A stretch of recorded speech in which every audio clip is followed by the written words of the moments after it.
Assalamualaikum warahmatullahi. Selamat malam. Apa khabar? Apa khabar orang Malaysia?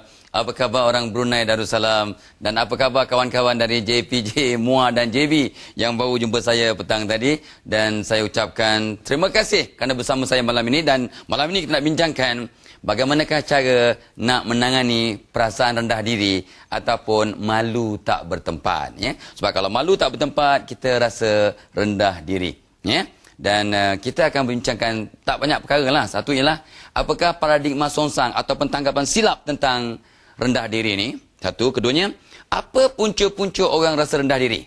Dan yang paling penting kita nak bincang bagaimana nak menangani rasa rendah diri agar kita lebih yakin. Dan yakin yang bertempat tapi tidak sombong atau bongkak. Dan seperti biasa, untuk teman berteman dengan saya, ya, talian yang boleh dihubungi ialah 03 9543 9119. Dan untuk nak hantar SMS pada saya, typekan BD, jarakkan, lepas tu typelah isu ataupun soalan dan hantar ke 32999. Dan sebelum kita panjang lebar berbincang tentang menangani masalah rendah diri, mari kita tengok apakah witi yang telah disediakan oleh penerbit. Kita tonton bersama dan renung-renungkan.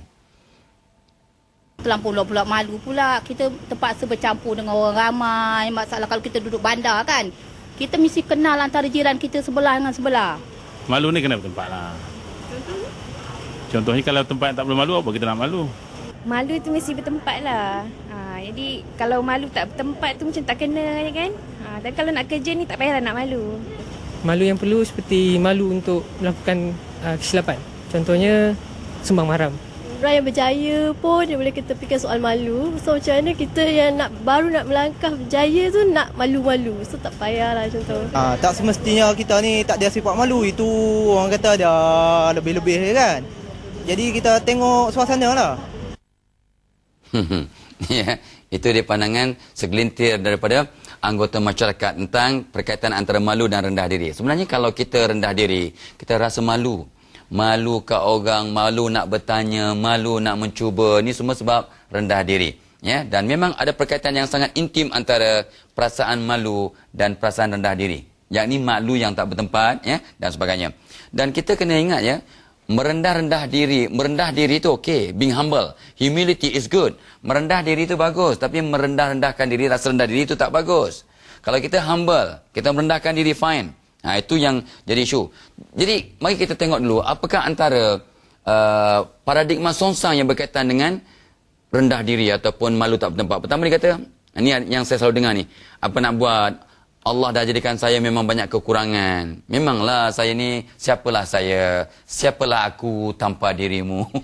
Ini semua contoh-contoh orang yang rendah diri yang tak bertempat. Ini songsang ni. Sebenarnya semua orang ni Tuhan cipta sama hebat tapi tak serupa. So jangan rasa rendah diri yang tak bertempat. Semua orang Tuhan cipta sama hebat tapi tak serupa. So jangan rasa rendah diri. Satu. Dia kata sini apa? Orang bandar lebih yakin diri berbanding orang kampung. Ya ke? Ni orang kampung tahu. Saya confirm orang kampung totok.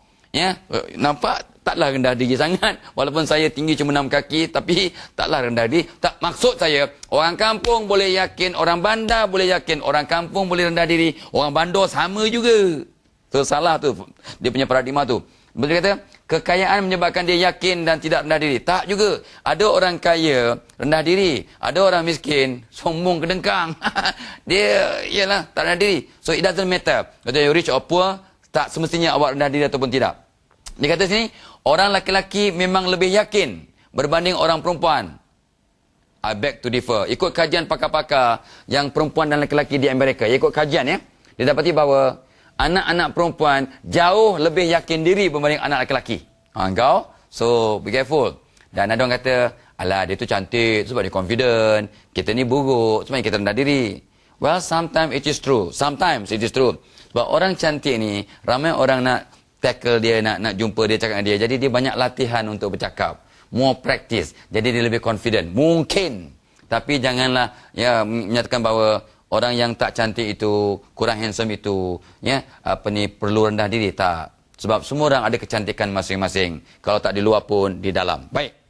Jadi, dalam kita bercakap tu, ya, kita lepas ni kita akan bincang apakah punca-punca rendah diri. Tapi saya dapat arahan untuk berhenti kejap je. Kita berhenti kejap saja untuk rehat, ni untuk komersial. Lepas ni kita sambung balik. Apakah punca-punca anda dan saya merasa rendah diri? Jangan ke mana-mana. Jumpa lagi sebab ni, insya-Allah.